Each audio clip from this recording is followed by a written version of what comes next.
In this video, we will work on this example. In a sample of randomly selected 100 males and 150 females, 52% males and 60% females have college degrees. Test the claim that the percentage of males with college degree is lower than that of females.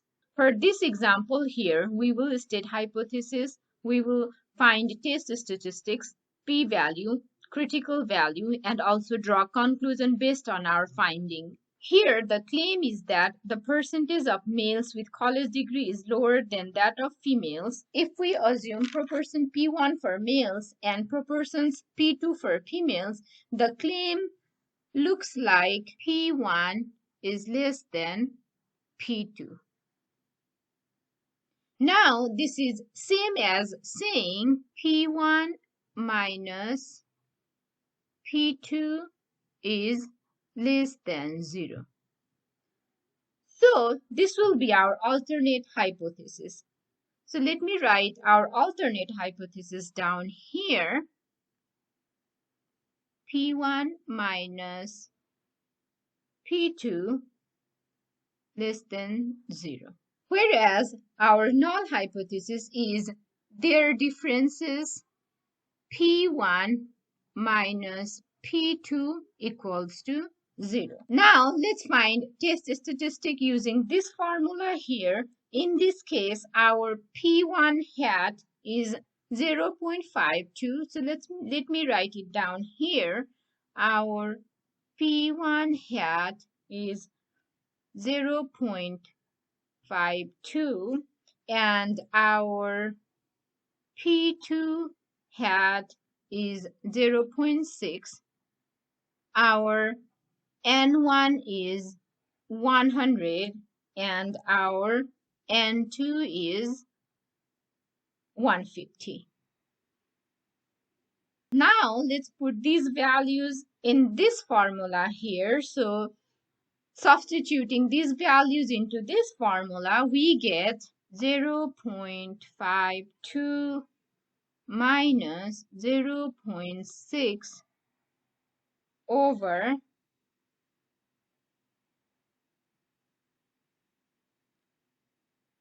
0.52, 1 minus 0.52 over our N1 is 100 plus 0.6, 1 minus 0.6 over 150. So when you do this math, this whole thing comes out to be negative 1.25, negative 1.25. So this is our test statistic. Now let's find p-value. First, note that it is lower tail test since we have less than sign in our alternative hypothesis here. So p-value is the probability that, let me write it down here. So p-value is the probability that z is less than negative 1.25. Now let me draw the graph here.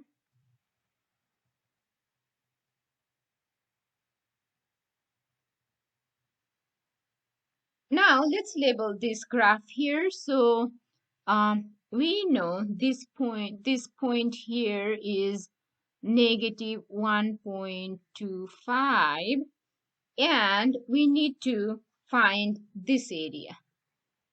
Now to find this area here, we can use Z-table or some technology like TI calculator or Excel. For this one, we will just use Z-table. So for that, let me pull up my table up on the screen. So here we will look at row of negative 1.2, which is this one here, and column of 0.05. So that means here 0.05. So this gives us this number here, 0.1056. So that is the p-value. Let me write it down here. 0.1056. Now let's find critical values. Let's first note that it is lower tailed test. Since we have less than sign in alternate hypothesis, we will have critical values only at the lower tail. Let's put it in the graph. So let me draw a diagram here.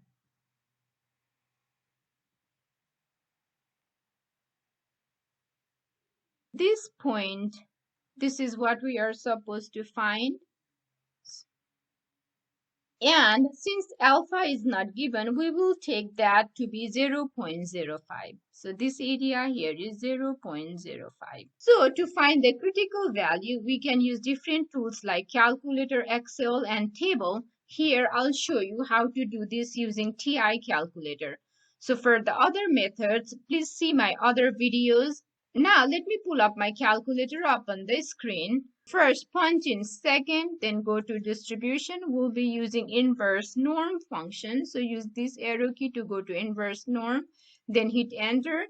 So the calculator takes area to the left. If you look at this diagram here, our area to the left from this point is 0.05. So let's put that there, 0.05.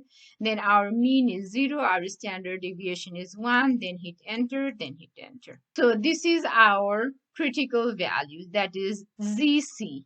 So therefore, our critical value is negative 1.645. So here, we will state the conclusion based on our test statistic.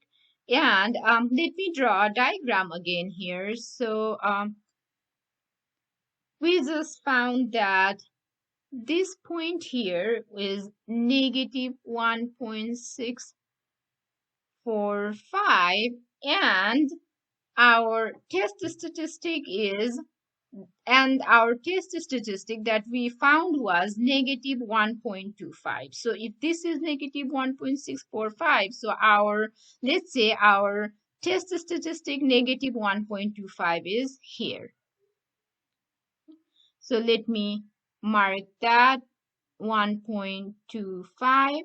From looking at this diagram here, we know test statistic Z is not outside the critical values. We do not reject the null hypothesis. And here, using the p-value also, we can derive the same conclusion. Since p-value is greater than alpha, 0.05, we do not reject the null hypothesis. And finally, we can say that for this particular sample, the sample does not provide an evidence that the percentage of males with college degree is lower than that of females. We are done working on this problem, but let me show you how to find test statistic and p-value in a calculator. So for that, let me pull up my calculator up on the screen. Now go to stat, then go to test, then come down here to 2prop z-test, which is number 6, then hit enter. So here let's enter our x1, n1, x2, n2 values. So our x1 is 52. Let's enter that. Our n1 is 100. Let's enter that. Our x2 is 90. Let's enter that. And our n2 is 150.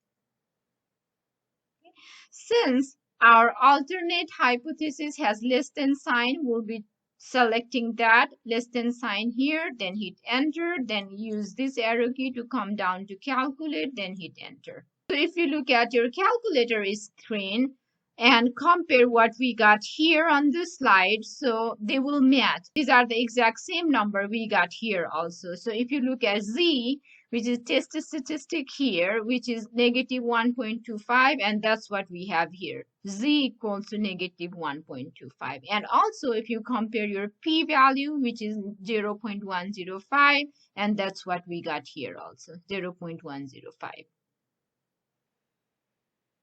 Thank you for watching. We hope this video was helpful. Please like and subscribe our channel. We will be bringing more and more videos on variety of topics.